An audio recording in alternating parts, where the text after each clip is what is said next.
Amigas y amigos, estamos de vuelta un domingo más.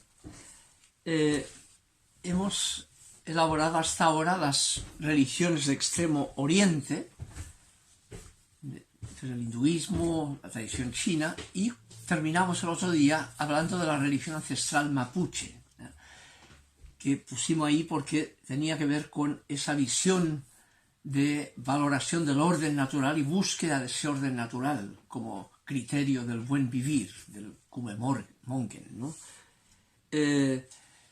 Nos queda ahora la última parte de este proceso, de este corto teológico, de estos cortos, que es hablar de las religiones semíticas o abrahámicas, ¿no? El concepto de religión semítica es un concepto más mítico, viene del capítulo 9 del libro del Génesis bíblico, ¿no?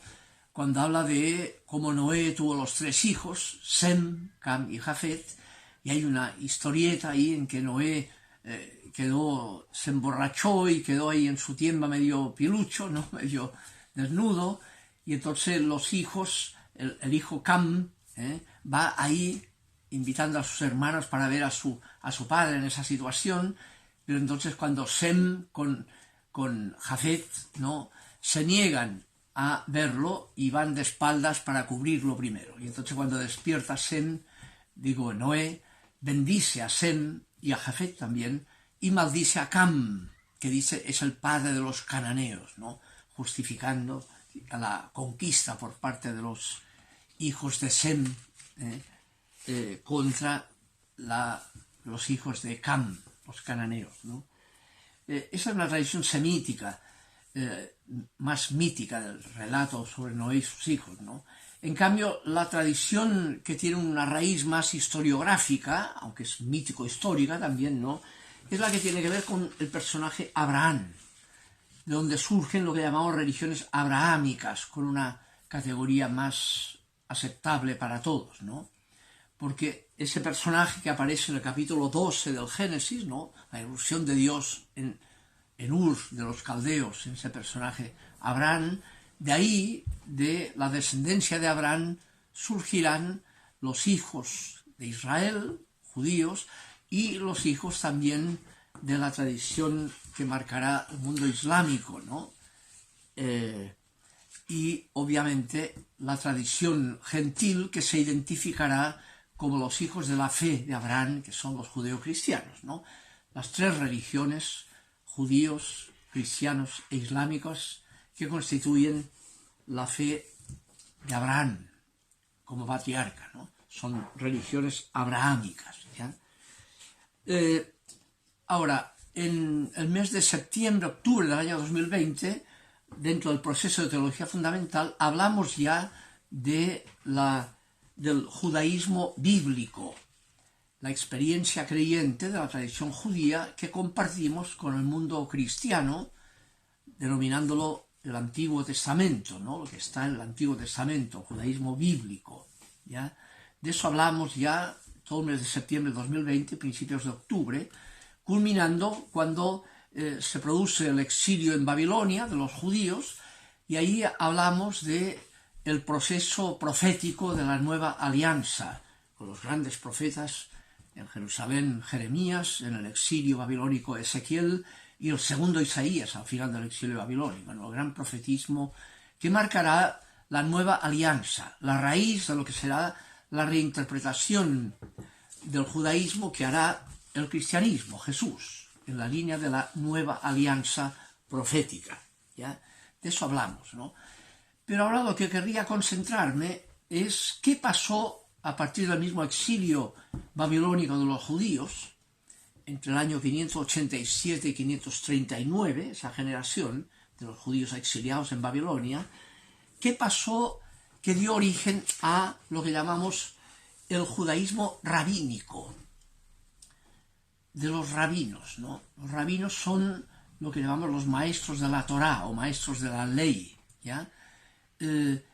Que representan, digamos, la reflexión sobre el significado de la palabra revelada, ¿ya?, de la Torá, en las comunidades judías, que llamamos las sinagogas, los convocados a recibir la palabra y su interpretación, ¿ya?, por parte de los rabinos o maestros de la Torá.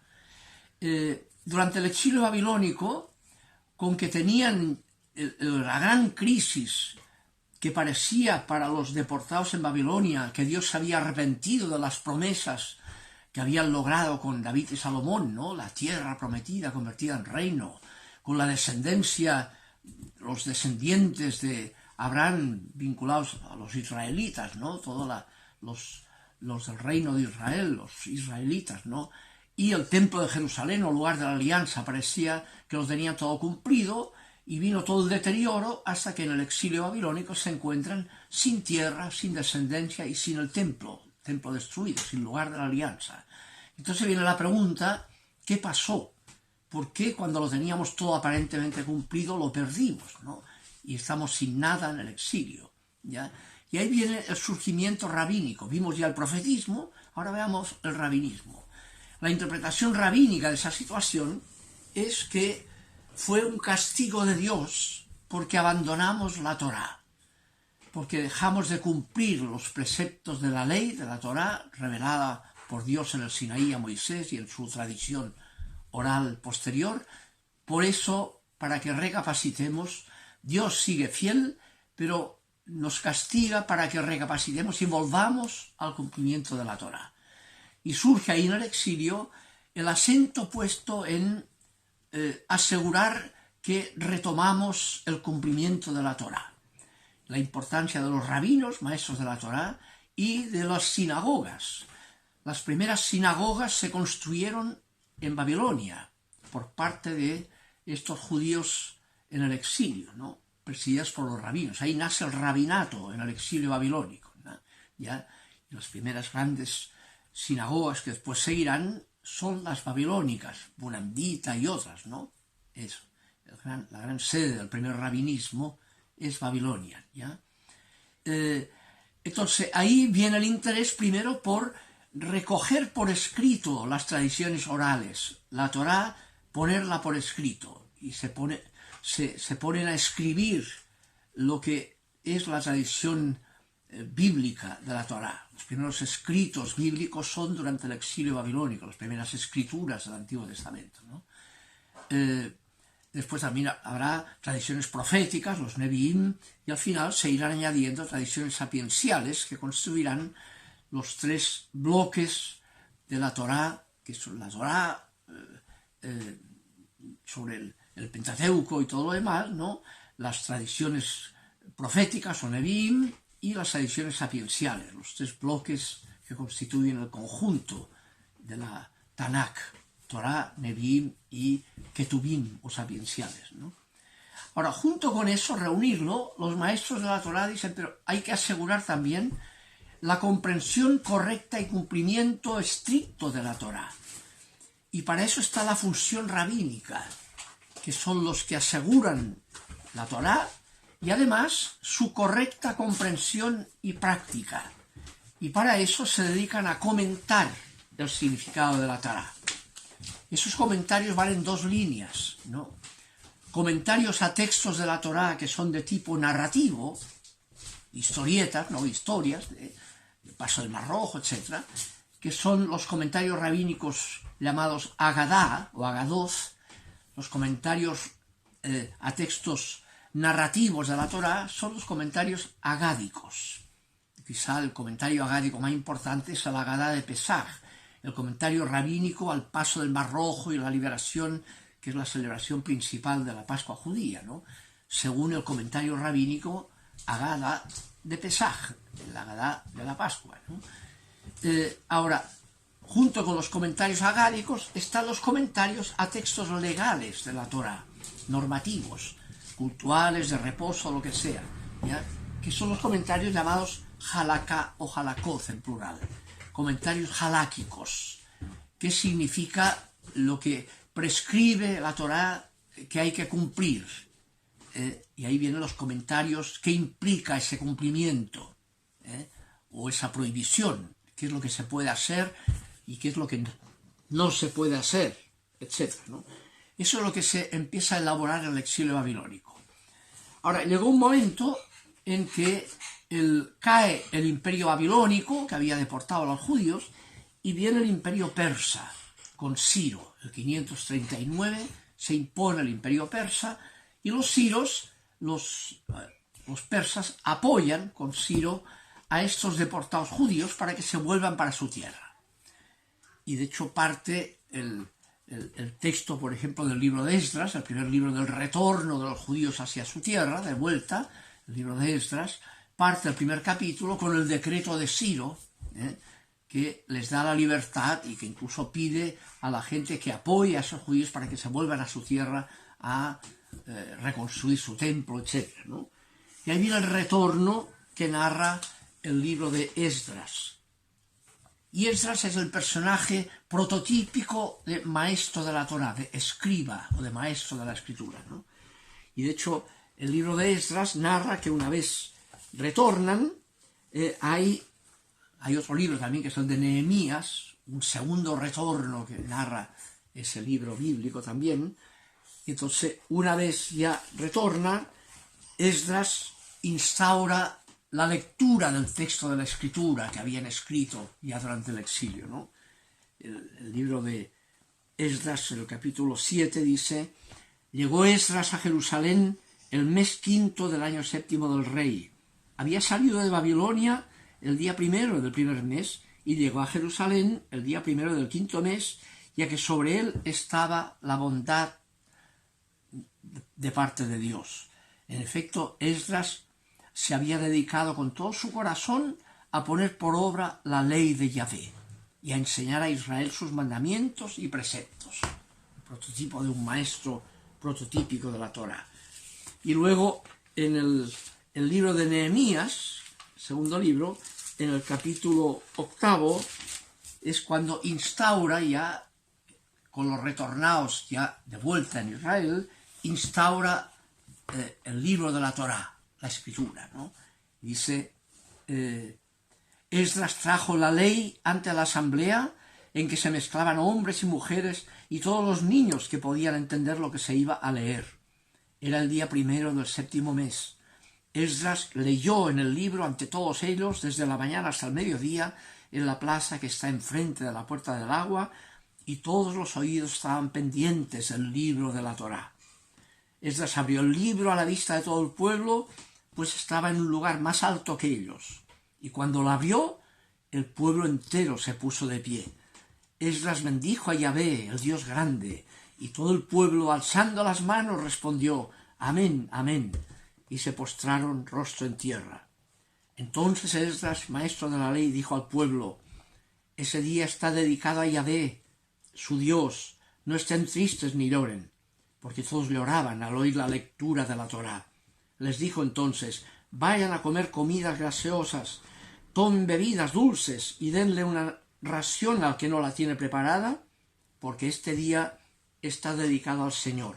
No estén tristes. La alegría de Yahvé es nuestro amparo. Y es la instauración de la Torá en el retorno.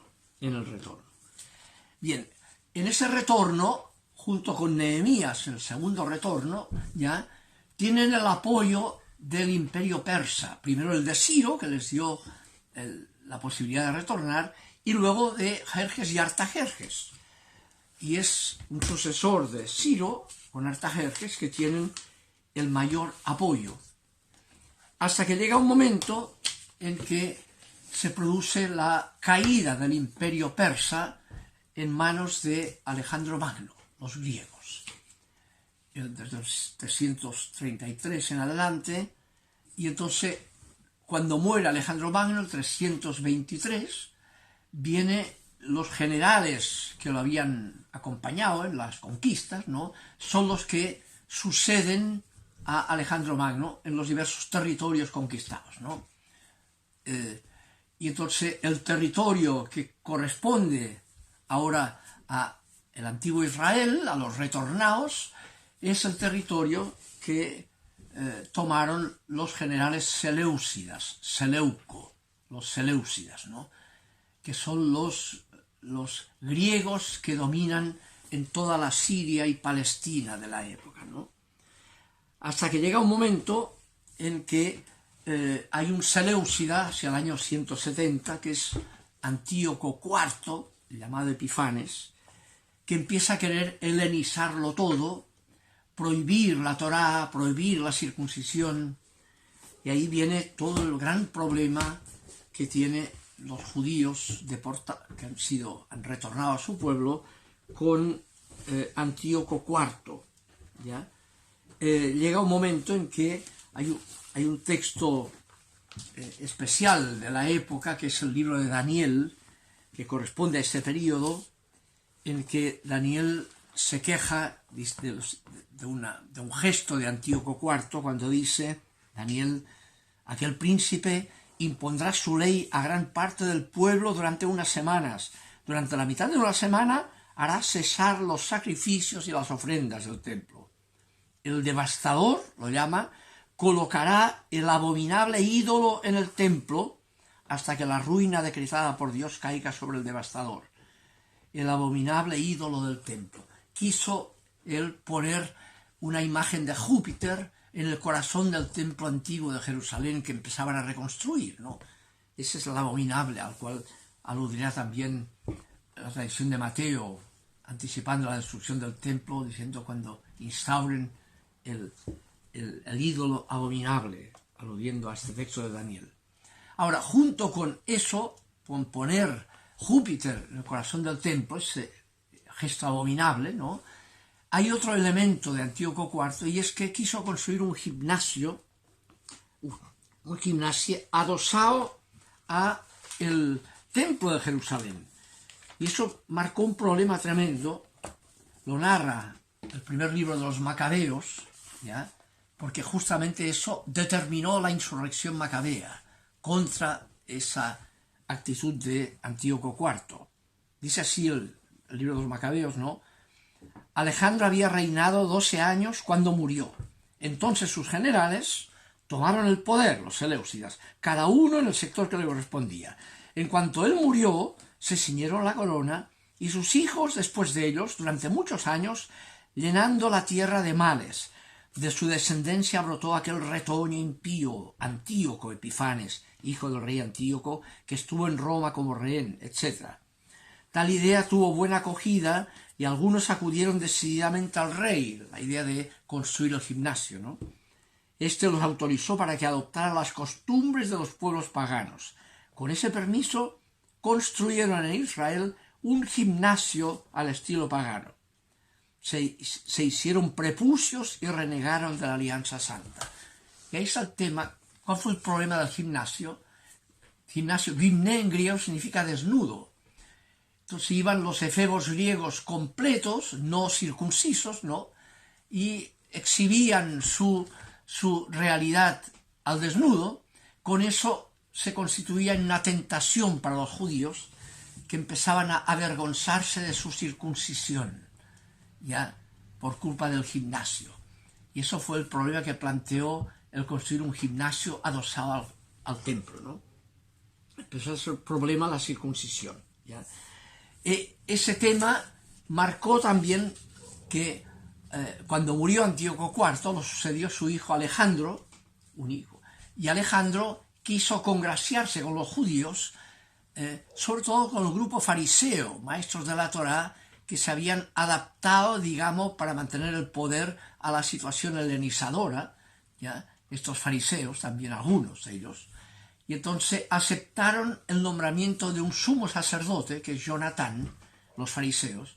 En cambio hubo un grupo levítico que consideraba que ese sacerdote no correspondía a la tradición de Aarón, ¿ya? Y por tanto no lo aceptaron, consideraron que el culto era falso, porque el sacerdocio era falso, el sumo sacerdote nombrado, y dejaron el culto, y unos de ellos se fueron a Damasco, ¿ya?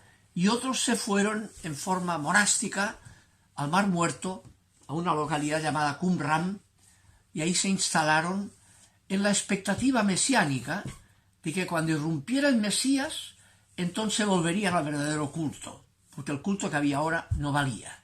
Eran grupos levíticos, ¿no?, que no aceptaban como auténtico el culto instaurado ahí por los griegos al poner un sumo sacerdocio que no correspondía.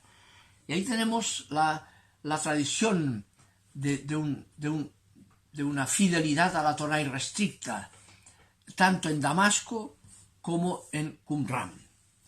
En los años 1947, por una aparente casualidad, digamos, un pastor de Belén, que se le escapó una cabra por unos cerros, digamos, conocidos como Qumran, él le tiró una piedra y esa piedra abrió un boquete, le llamó la atención ese hoyo, fue allí, abrió más y vio que era una cueva y descubrió que había una cueva con manuscritos y entonces vendió unos manuscritos que fueron a parar a un anticuario de Belén.